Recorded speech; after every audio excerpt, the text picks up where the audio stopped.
আল্লাহর রাসূল বলেন আমি দুইটা নিয়ামতের শুকরিয়া আদায় করার জন্য, একটা হলো রব্বে কারীম আমাকে সোমবার দিন প্রেরণ করেছেন, এই জন্য আমি এই দিন রোজা রাখি, আমার জন্মের দিন সোমবার দিন আমি রোজা রাখি।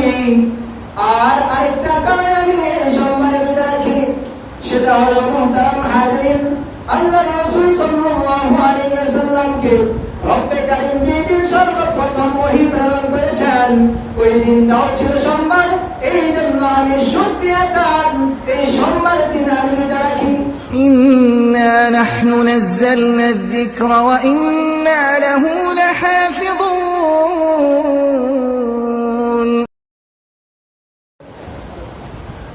ونعوذ بالله من شرور أنفسنا من يهده الله فلا مضل له ومن يضلله فلا هادي له ونشهد أن لا إله إلا الله وحده لا شريك له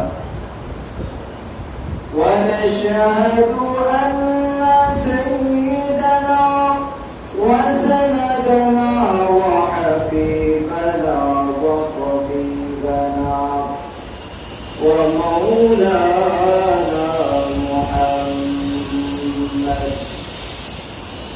الذي أرسله الله تبارك وتعالى بالحق بشيرا ونذيرا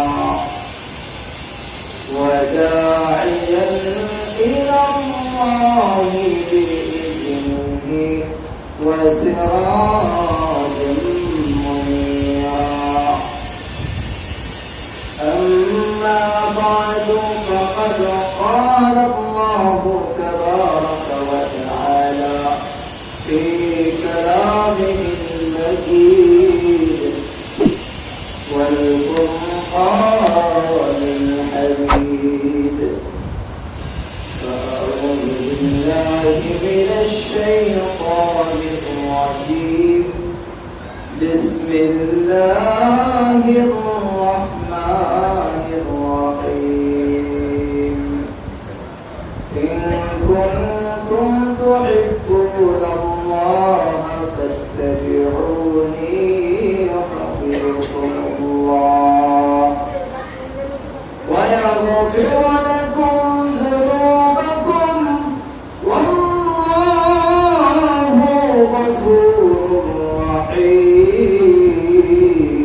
رحيم وقال تبارك وتعالى في شأن حبيبه مخبرا وآمرا يا أيها الذين آمنوا صلوا عليه وآله وسلموا تسليما شرعت لإبراهيم اللهم صل على محمد وعلى آل محمد كما صليت على إبراهيم وعلى آل إبراهيم إنك حميد مجيد اللهم بارك على محمد وعلى آل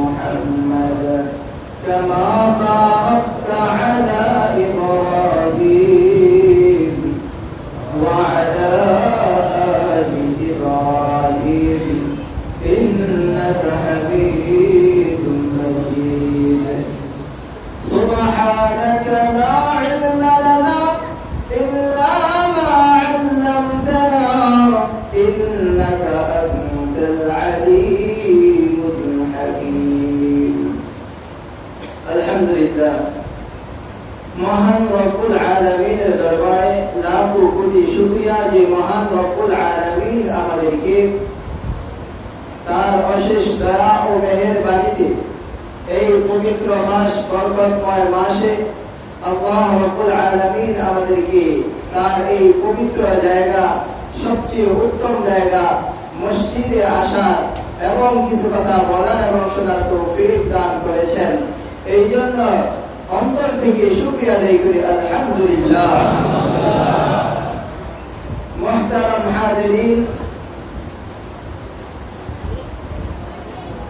আল্লাহ রাব্বুল আলামিন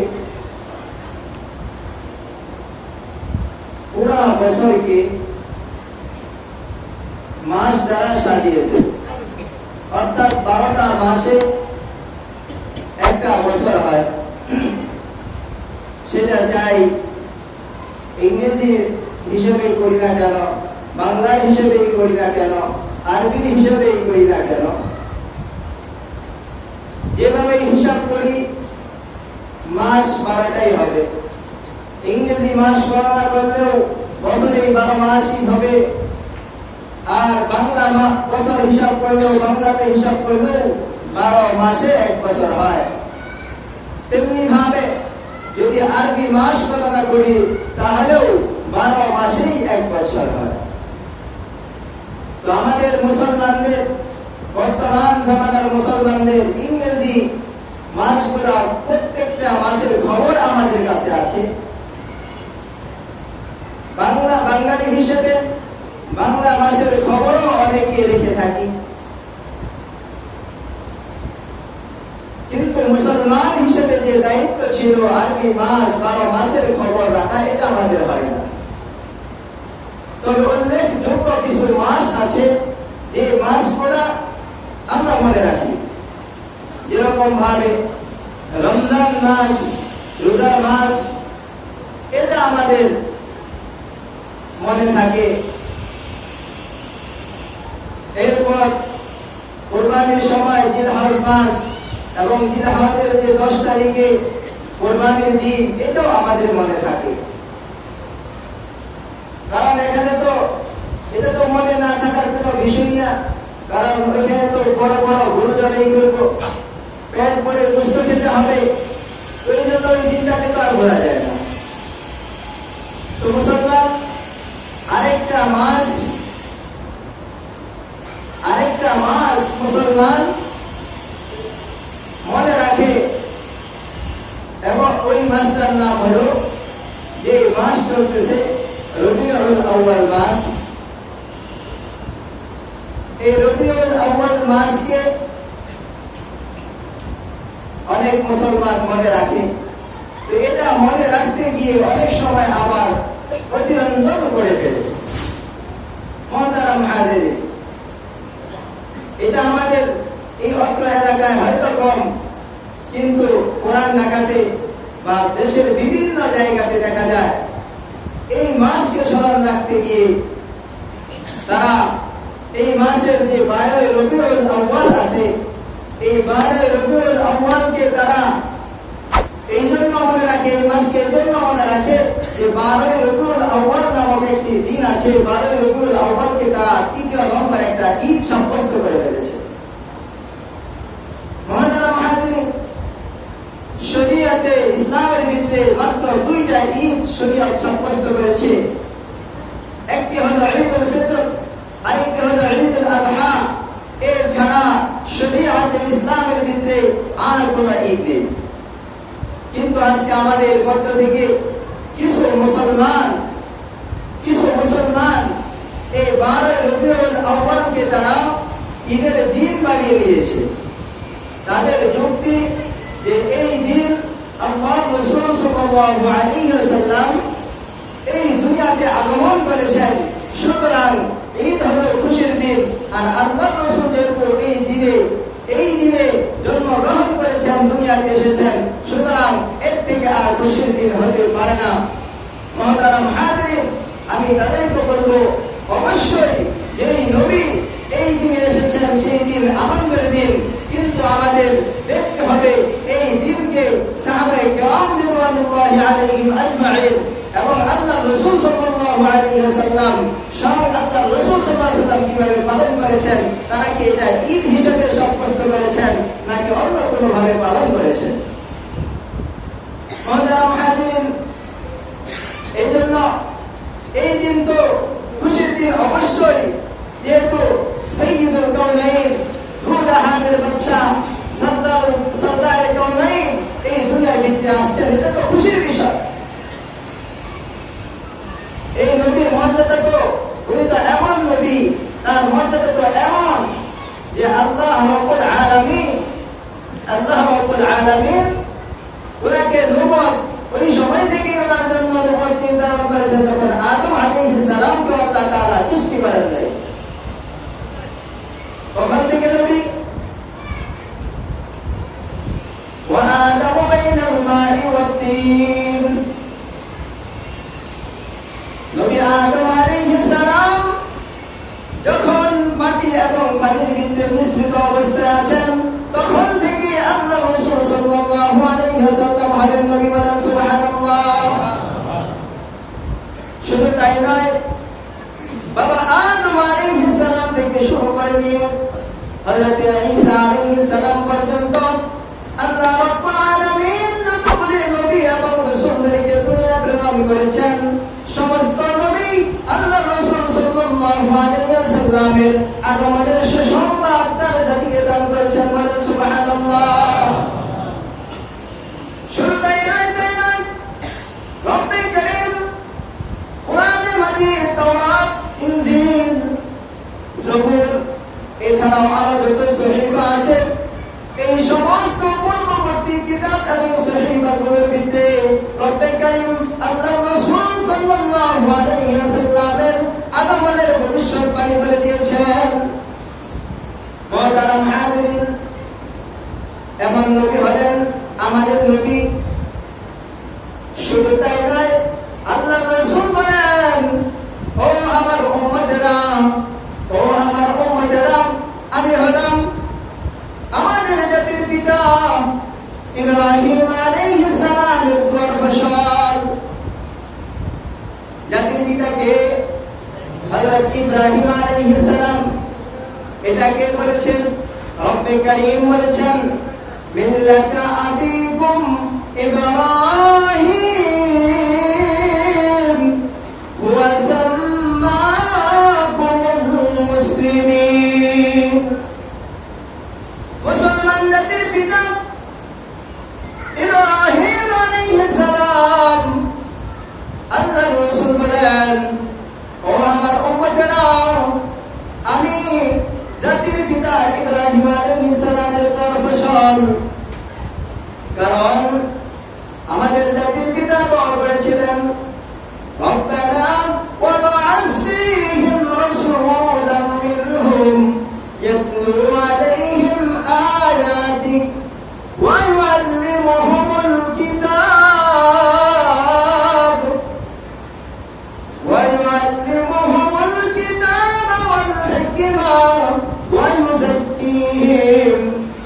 জাতির পিতা ইব্রাহিম আলাইহিস সালাম রব্বে কারীমের কাছে দোয়া করেছিলেন, ও রব্বে কারীম, তুমি আমার সন্তান ইসমাঈলের বংশধরের ভিতরে এমন একজন রাসূল প্রেরণ করো, যেই রাসূল তাদের মধ্য থেকে হবে। শুধু তাই হবে না, তাদের মধ্য থেকে হয় ইয়াতলু আলাইহিম আয়াতিহি, ও রব্বে কারীম, ইউআল্লিমুহুমুল কিতাব, যেই রাসূল তাদেরকে রব্বে কারীমের কিতাব পড়ে পড়ে শোনাবে, আল্লাহ রাব্বুল আলামিনের কালামের শিক্ষা তাদেরকে দিবে, হিকমতের শিক্ষা দান করবে এবং তাদেরকে আত্মশুদ্ধি করবে। মুহতারাম হাজিরিন, জাতির পিতা ইব্রাহিম আলাইহিস সালামের দোয়া রব্বে কারীম কবুল করে নিয়ে হযরত ইসমাঈল আলাইহিস সালামের বংশধরের ভিতরে রব্বে কারীম নবী মুহাম্মদ মুস্তাফা সাল্লাল্লাহু আলাইহি ওয়াসাল্লামকে প্রেরণ করেছেন। বলেন সুবহানাল্লাহ। মুহতারাম হাজিরিন, এরপরে আল্লাহর রাসূল বলেন, আমি হলাম বুশরা ঈসা আলাইহিস সালাম, আমি হলাম আমার পূর্বের নবী ঈসা আলাইহিস সালামের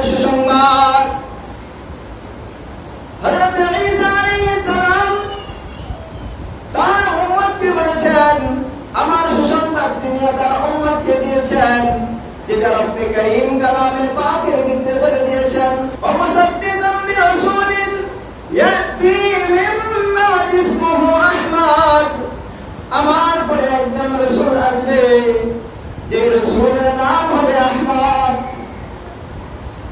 তো হযরত ঈসা আলাইহিস সালাম যে নবীর সুসংবাদ দিয়েছেন সমস্ত নবী আলাইহিস সালাম যে নবীর জন্মের সুসংবাদ দিয়েছেন সেই নবীর জন্মে খুশি হওয়া এটা প্রত্যেক মুমিন ঈমানদারের ঈমানি তাকাজা কিন্তু মুহতারাম হাজিরিন সেই ঈমানের তাকাজা পূরণ করতে হলে শরীয়তের ভিত্তি থেকেই করতে হবে শরীয়তের মানদণ্ডের ভিত্তিতে আমার ইশককে উঠিয়ে দিতে হবে আমার ইশকের পরিমাণটা কি শরীয়তের মানদণ্ডের ভিত্তিতে আছে না বাইরে চলে গেছে মুহতারাম হাজিরিন এটাকে আমার সর্বপ্রথম দেখতে হবে কারণ আমি যে আশিক আমার থেকে তো সাহাবায়ে কেরাম রিদওয়ানুল্লাহি আলাইহিম আজমাইন অনেক বেশি আশিক ছিলেন সাহাবায়ে কেরাম রিদওয়ানুল্লাহি আলাইহিম আজমাইন তো আমার থেকে বড় আশিক থাকার পরও ওই সাহাবায়ে কেরাম রাসূলের জন্মদিন কিভাবে পালন করেছেন সেটা আমাকে দেখতে হবে তারা কি জন্মদিন পালন করেছেন কি করেন নাই সেটা আমার লক্ষ্য করতে হবে মুহতারাম হাজিরিন যেটা বললাম এটা খুশির তো অবশ্যই বিষয় যেহেতু আল্লাহ রাসূল সাল্লাল্লাহু আলাইহি ওয়াসাল্লাম হলেন রাহমাতুল লিল আলামিন যে রাহমাতুল লিল আলামিন কে দুনিয়ায় প্রেরণ না করলে রব্বে কারীম এই দুনিয়াকে তৈরি করতেন না মুহতারাম হাজিরিন এরকম একজন নবী যার ব্যাপারে পূর্বের মানুষ পূর্বের মানুষগুলো জানত শুধু তাই নয় বাবা আদম আলাইহিস সালাম তার পুত্র শীশ আলাইহিস সালামকে বলতেছেন ও আমার পুত্র শীশ তোমার বংশধরের ভিত্তিতে শেষ নবী আসবেন নবী মুহাম্মদ মুস্তাফা ও শীশ তুমি যখন তোমার স্ত্রীর কাছে যাইবা কখনোই তুমি বেয়াদবিতে স্ত্রীর কাছে যাইবা না মুহতারাম হাজিরিন এভাবে পবিত্র অবস্থায় আল্লাহর রাসূলের জন্মটা হয়েছে মুহতারাম হাজিরিন এমন একজন রাসূল যার জন্মতে খুশি হওয়া প্রত্যেকটা ঈমানদারের কর্তব্য কিন্তু দেখতে হবে আমাদের খুশিটা শরীয়তের মানদণ্ডে আছে কিনা সাহাবায়ে কেরাম কিভাবে খুশি হয়েছিলেন হযরত আবু বকর সিদ্দিক রাদিয়াল্লাহু তাআলা আনহু হযরত ওমর ফারুক হযরত ওসমান গনি হযরত আলী রাদিয়াল্লাহু তাআলা আনহু খুলাফায়ে রাশিদিন আল্লাহর রাসূলের জন্মদিন কি পালন করেছে কি করে নাই যদি তারা আল্লাহর রাসূলের জন্মদিনকে কেউ ঈদ বানাইতে চাইতো তাহলে তো তারাই সর্বপ্রথম ঈদ বানাইতো কারণ হযরত আবু বকর রাদিয়াল্লাহু তাআলা আনহু তার ছেলে আশিক রাসূল দুনিয়ার ইতিহাসে আর কোন একজন কেউ পাওয়া যাবে না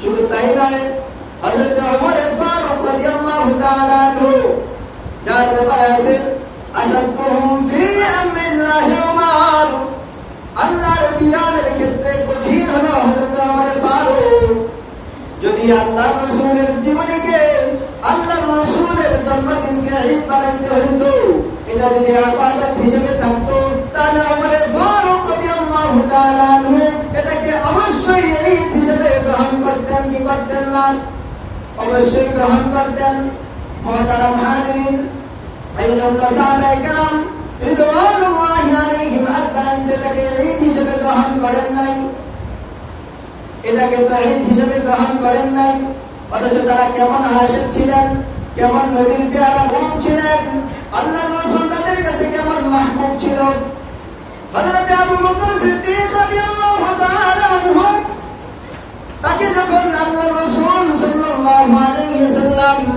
ইসলামের দাওয়াত দিলেন ইসলামের দাওয়াত দেওয়ার পর ইসলাম গ্রহণ করলেন ইসলাম গ্রহণ করার পর আবু বকর সিদ্দিক রাদিয়াল্লাহু তাআলা আনহু আল্লাহর রাসূলের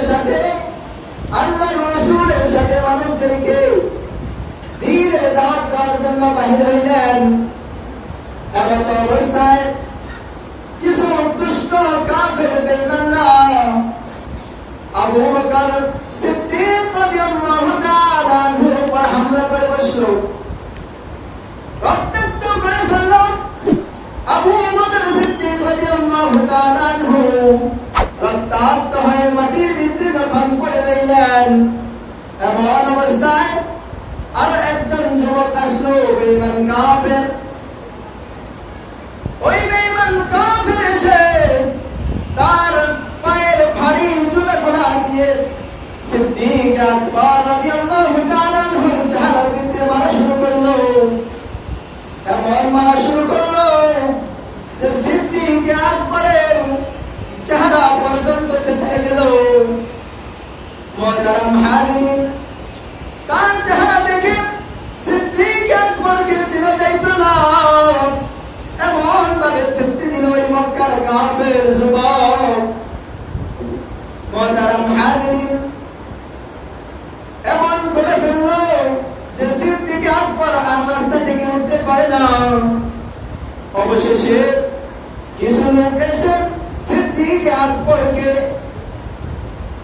শরীরে ধরে নেওয়া যায় না, কাপড়ের উপর শুয়ে কাপড়টাকে চারদিক দিকে ধরে সিদ্দিক আকবরকে উঠিয়ে তার মায়ের সামনে নিয়ে যায়। মুহতারাম হাজিরিন, মায়ের অন্তরটা তো সন্তানের প্রতি কত নরম থাকে, মা কখনো সন্তানের কম কষ্ট সহ্য করতে পারে না। মুহতারাম হাজিরিন, এমন অবস্থায় সিদ্দিক আকবরের কিছু বংশধরের যারা নেতৃস্থানীয় লোক ছিল, তারা ওই যুবকের বাড়িতে গেল, যেই যুবক সিদ্দিক আকবরকে মেরে তার চারাকে বিকৃতি করে দিয়েছে।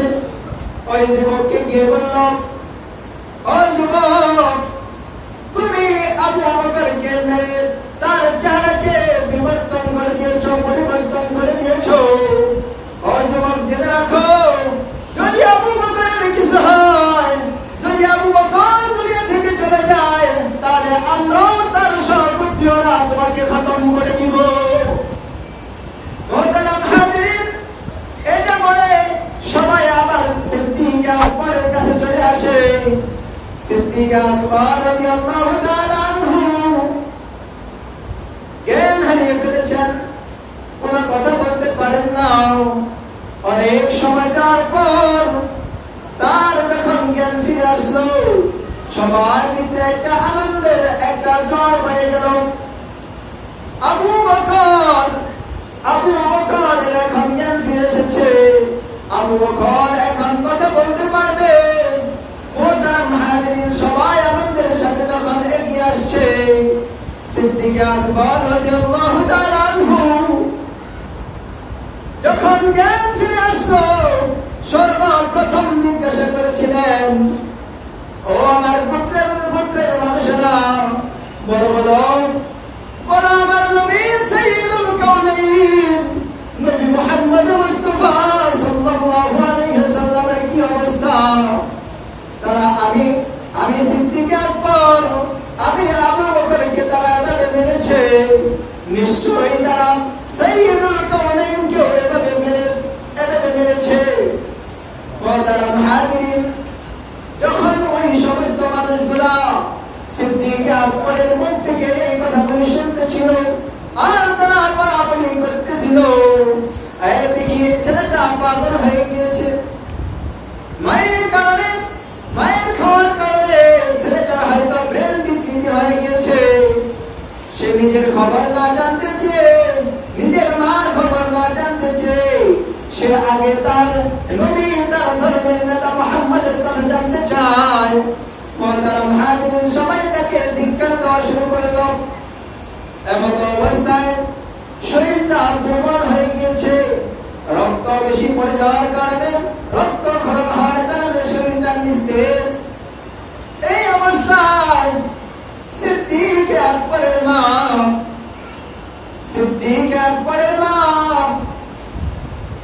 তিনি সিদ্দিক আকবরকে আবু বকর সিদ্দিক রাদিয়াল্লাহু তাআলা আনহুকে খানা খাওয়ার জন্য বলেন, ও বাবা, তোমার শরীরটা বড় দুর্বল, তুমি যদি একটু খানা খেয়ে নাও তোমার শরীরে একটু শক্তি আসবে। সাইয়্যিদুল কাউনাইন নবী মুহাম্মদ মুস্তাফা সাল্লাল্লাহু আলাইহি ওয়াসাল্লামকে তিনি তখন বলেন নাই। সিদ্দিক আকবর রাদিয়াল্লাহু তাআলা আনহু তখন তার মাকে সম্বোধন করে বলতেছে, ও মা, আগে বলো আমার নবীর কি অবস্থা।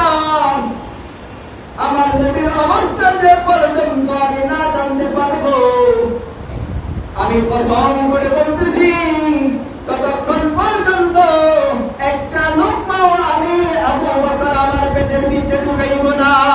বলেন না সুবহানাল্লাহ। মুহতারাম হাজিরিন, সিদ্দিক আকবর রাদিয়াল্লাহু তাআলা আনহু তার মাকে যখন এই সত্য দিয়ে বসলেন, সাথে সাথে তার মা বলতেছে, ও ছেলে সিদ্দিক আকবর, ও আবু বকর, তোমার নবী মুহাম্মদ, তাকে তো আমি চিনি না, তাকে তো আমি জানি না কিভাবে তার সন্তান জন্ম। সিদ্দিক আকবর ডাকতে বলে, ও মা, তুমি কি খাত্তাবের মেয়েকে চিনো না? মা ডাকতে বলে, হ্যাঁ, খাত্তাবের মেয়েকে তো আমি চিনি। বলে, যাও খাত্তাবের মেয়ের কাছে যাও, তার কাছে গিয়ে আমি আবু বকরের কথা বলো। আমি আবু বকরের কথা যদি বলো, আমার অবস্থার কথা যদি বর্ণনা করো, তাহলে অবশ্যই সে তোমাকে নবী মুহাম্মদ মুস্তাফা সাল্লাল্লাহু আলাইহি ওয়াসাল্লামের কাছে নিয়ে যাবে। মা চলে গেলেন হযরত ওমর ফারুক রাদিয়াল্লাহু তাআলা আনহুর বোন খাত্তাবের মেয়ের কাছে। নিয়ে যাওয়ার পর যখন তাকে জিজ্ঞাসা করে, ও খাত্তাবের মেয়ে, তুমি কি নবী মুহাম্মদকে চিনো কিনা? তিনি চিন্তা করেন, এই মহিলা কোথা থেকে আসছে, তার কাছে যদি আমার ঈমানের কথা বলে দেই, তাহলে তো আমার উপরে নির্যাতনের স্টিল আমার গুনাহ আমার উপর চলতে থাকবে, নির্যাতন আমার মুখ করতে হবে। এই জন্য তিনি আর সেই দিকে কথা বাড়াইলেন না, বললেন, ও মহিলা, আমি নবী মুহাম্মদকেও চিনি না, আবু বকরকে তাও আমি চিনি না, আপনি আমার কাছ থেকে চলে যান। তখন আবু বকর সিদ্দিক রাদিয়াল্লাহু তাআলা আনহু তাকে বলতেছে, ও মা, আবু বকর হলো আমার সন্তান, নবী মুহাম্মদের হাতে হাত রেখে ঈমান গ্রহণ করার কারণে মক্কার কাফের বেঈমানরা তাকে এভাবে প্রহার করেছে যে তাকে সারা শরীরকে রক্তাক্ত করে ফেলেছে, চেহারার আকৃতি পর্যন্ত নষ্ট করে দিয়েছে। ও মা, আমার ছেলে আবু বকর কসম খেয়ে বলেছে, যতক্ষণ পর্যন্ত নবী মুহাম্মদের অবস্থা না জানতে পারবে, ততক্ষণ পর্যন্ত আমার ছেলে খানা পিনা গ্রহণ করবে না। এই কথা যখন শুনলো, তো খাত্তাবের মেয়ে বলে, তাহলে যখন রাত্র হয়ে যায়, আমরা নবী মুহাম্মদ সাল্লাল্লাহু আলাইহি ওয়াসাল্লামের কাছে যাব। নবী মুহাম্মদ মুস্তাফা সাল্লাল্লাহু আলাইহি ওয়াসাল্লামের কাছে আবু বকরকে নিয়ে যাব। মুহতারাম হাজিরিন, এবং এটাও বলে দিলেন যে তিনি হযরত আরকাম রাদিয়াল্লাহু তাআলা আনহুর বাড়িতে আছেন। মুহতারাম হাজিরিন, যখন রাত্রি হয়ে গেল, আর আবু বকর সিদ্দিক রাদিয়াল্লাহু তাআলা আনহুর মা আবু বকর সিদ্দিক রাদিয়াল্লাহু তাআলা আনহুকে বললেন যে তোমার রাসূল নিরাপদ আছেন। তখন আবু বকর সিদ্দিক রাদিয়াল্লাহু তাআলা আনহুর অন্তরের ভিতরে এত শক্তি এসে গিয়েছে যে তিনি যেন আবার পুনরায় সুস্থ হয়ে গিয়েছেন। বলেন সুবহানাল্লাহ। মুহতারাম হাজিরিন, রাত্রির বেলা যখন হযরত আবু বকর সিদ্দিক তার মা এবং ওই মহিলা ওমর রাদিয়াল্লাহু তাআলা আনহুর বোন যখন আল্লাহর রাসূলের দরবারে চলে যান, আল্লাহর রাসূল আবু বকর রাদিয়াল্লাহু তাআলা আনহুর দিকে মাইল হয়ে যান।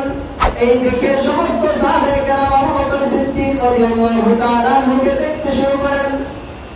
মুহতারাম হাজিরিন, আবু বকর সিদ্দিক রাদিয়াল্লাহু তাআলা আনহুকে আল্লাহর রাসূল বলেন, ও আবু বকর, তুমি ইসলামের জন্য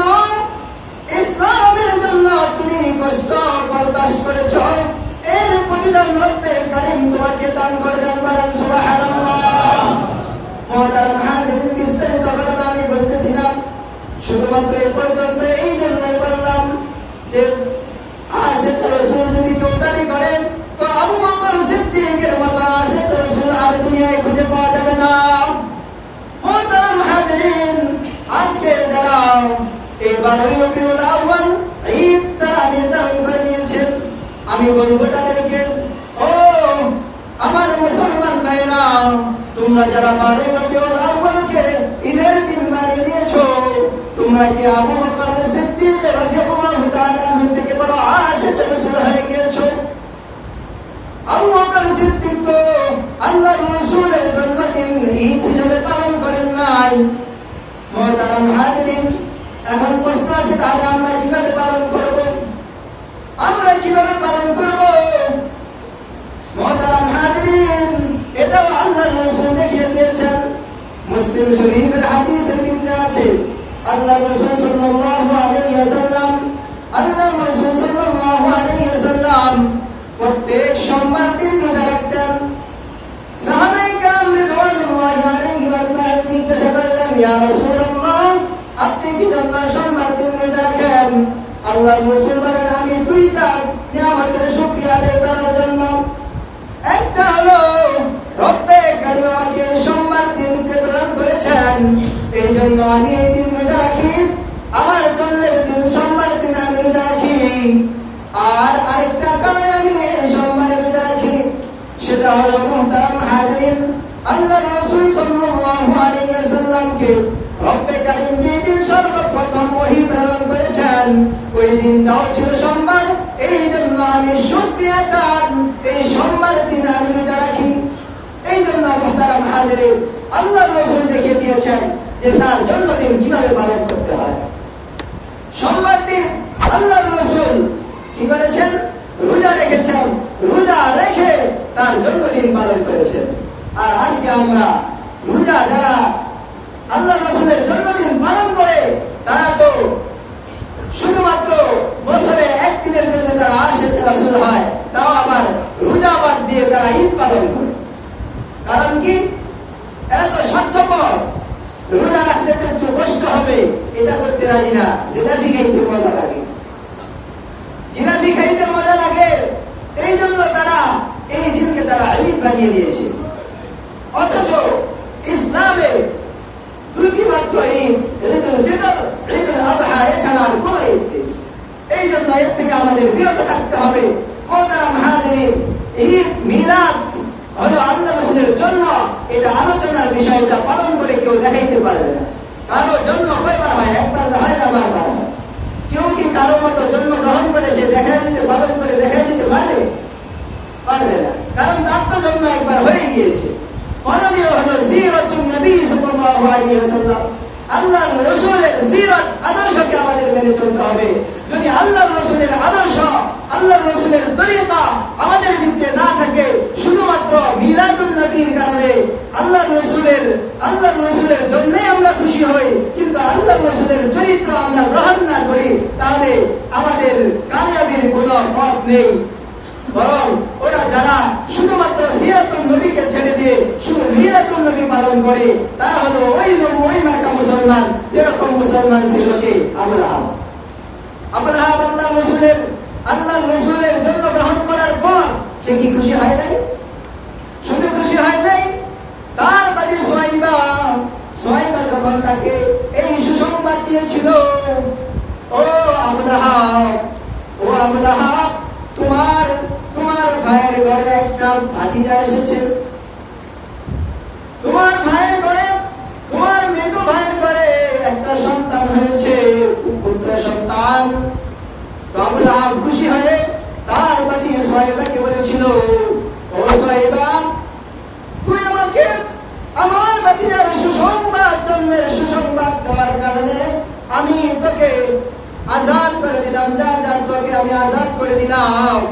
মুহতারাম হাজিরিন, এই যে আবু লাহাব, সে যে যারা আল্লাহর রাসূলের জন্মের সুসংবাদ পাওয়ার পরে তার বাড়িতে এইভাবে যে আঙ্গুল দ্বারা ইশারা করে আযান করেছিল, প্রত্যেক সোমবার দিন আবু লাহাবকে রব্বে কারীম এই আঙ্গুলটার ভিতরে একটা শরবত দান করেন। সে জাহান্নামের ভিতরে থেকে যখন এই আঙ্গুলটা চুষে এখান থেকে কিছু জান্নাতি শরবত সে পান করতে পারে, বলেন সুবহানাল্লাহ। মুহতারাম হাজিরিন, তো আল্লাহর নবীর জন্য খুশি হওয়া এটা তো ভালো কথা, কিন্তু ঈদ পালন করা যাবে না। এবং এই আবু লাহাবি এত খুশি হয়েছে, কিন্তু আল্লাহ রাসূল যখন তাকে তার সিরাত, তার আদর্শ গ্রহণ করার জন্য যখন বলেছিল, যখন মক্কার সমস্ত মানুষগুলাকে একত্র করেছিল আর বলেছিল, ও মক্কার মানুষেরা, ও আমার পুত্রের লোকেরা, তোমাদেরকে আমি এক আল্লাহর দাওয়াত দিচ্ছি, তোমরা এক আল্লাহর প্রতি বিশ্বাস স্থাপন করো এবং আমার সিরাত অনুযায়ী, আমার সিরাত আমার অনুযায়ী তোমরা চলো। তখন এই আবু লাহাবি বলেছিল, তাব্বান লাক, তুমি ধ্বংস হয়ে যাও, তুমি ধ্বংস হয়ে যাও। মুহতারাম হাজিরিন, আবু লাহাব যে আল্লাহর নবীর জন্মে খুশি হয়েছিল, কিন্তু আল্লাহর রাসূলের সিরাতকে সে গ্রহণ করতে খুশি হয় নাই, বরং বলেছিল তোমার ধ্বংস হোক, তোমার ধ্বংস হোক। আল্লাহ রাব্বুল আলামিন তার এই ধ্বংস হওয়ার প্রতিবাদে বলেছিলেন, তাব্বাত ইয়াদা আবি লাহাব, ও আবু লাহাব, তুমি আমার নবীকে ধ্বংস হয়ে যাওয়ার তুমি বদদুয়া করেছো। ও আবু লাহাব, আমার নবী কখনো ধ্বংস হবে না, বরং তুমি ধ্বংস হয়ে যাবা। মুহতারাম হাজিরিন, কি জন্য ধ্বংস হয়েছে? সে আল্লাহর নবীর সিরাতকে গ্রহণ করে নাই, শুধু খুশি হয়েছে শুধু মিলাদকে নিয়ে, জন্ম নিয়ে, কিন্তু আল্লাহর রাসূলের সিরাতকে আনতে পারে নাই। এই জন্য যারা শুধু ঈদে মিলাদুন নবী একদিনের জন্য পালন করবে আর তার ভিতরে নবীজির কোনো সুন্নাত থাকবে না, নবীজির সিরাত থাকবে না, তাহলে ওরাও ওই রকম মুসলমান যেরকম আবু লাহাব মুসলমান, যেরকম আবু লাহাব জন্মে শুধু খুশি হয়েছে কিন্তু আদর্শ গ্রহণ করে নাই। আল্লাহ রাব্বুল আলামিন আমাদেরকে ওই মার্কা মুসলমান হওয়া থেকে বেঁচে থাকার তৌফিক দান করুন, আমিন। আল্লাহর রাসূলের সিরাতকে গ্রহণ করার তৌফিক দান করুন, আমিন। ওয়া আখিরু দাওয়ানা আলহামদুলিল্লাহি রাব্বিল আলামিন। وذكر فإن الذكرى تنفع المؤمنين